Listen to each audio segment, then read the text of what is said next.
les cuento que los agricultores de leche en Irlanda están indignados por la decisión del gobierno de reducir los niveles permitidos de nitratos en el suelo de 250 kilogramos por hectárea a 220 kilogramos por hectárea.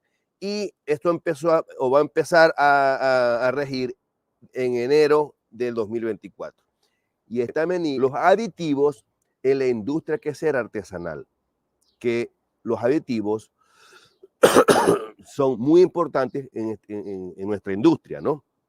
Y esta demanda, en los últimos años, la demanda de productos lácteos que sean de alta calidad, vamos a seguir ahora con nuestra, les quiero pasar el link, o bueno, mi sistema de seguridad alimentaria. Por cierto, hoy debo tener reunión con el programador. Aquí les voy a pasar el link por YouTube, queda el link de Idiazábal. Todo lo que el queso Idiazábal es un queso español. Hablamos sobre la historia del queso, ¿verdad?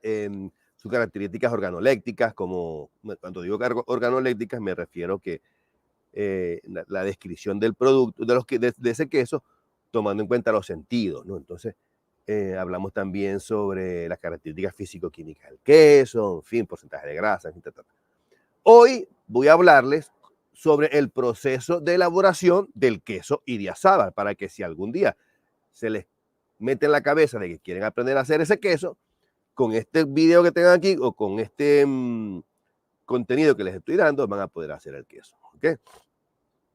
Y este proceso de elaboración del queso Idiazábal es un arte que ha sido perfeccionado a lo largo de generaciones en las regiones del País Vasco y Navarra. Cada paso en este proceso contribuye a la creación de un queso con características únicas, de sabor distintivo y una textura que es única en el queso. Miren qué belleza, ¿no? Yo me meto siempre, yo estoy metido en yo no sé cuántos grupos por allí de queseros a nivel mundial. Entonces, bueno, esto es un lote. Fíjense que están colgando los quesos, fíjense los mecates, ¿no?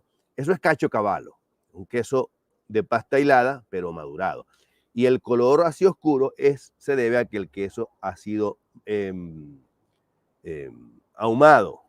Entonces es cachocavallo ahumado. Entonces fíjense, hacen la cuajada, normalmente es una mozzarella normal.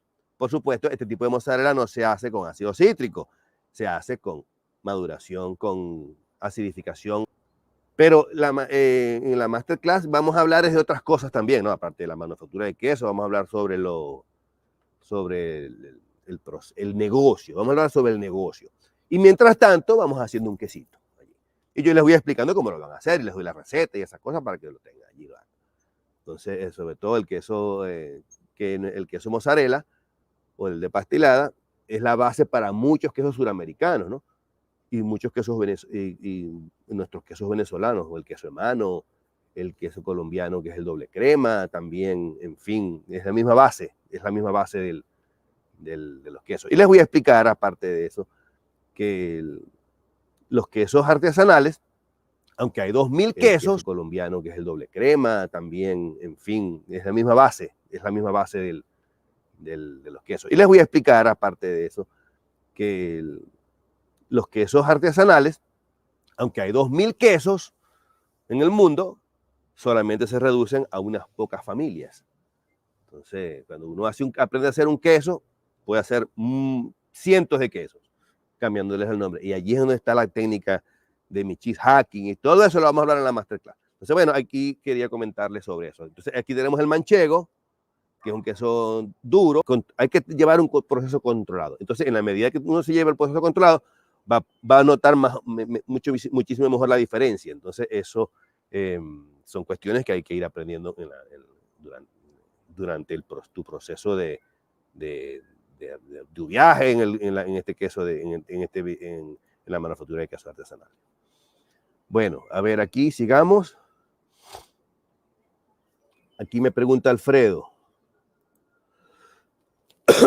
Para clasificar una producción de quesos como artesanal, semi-industrial o industrial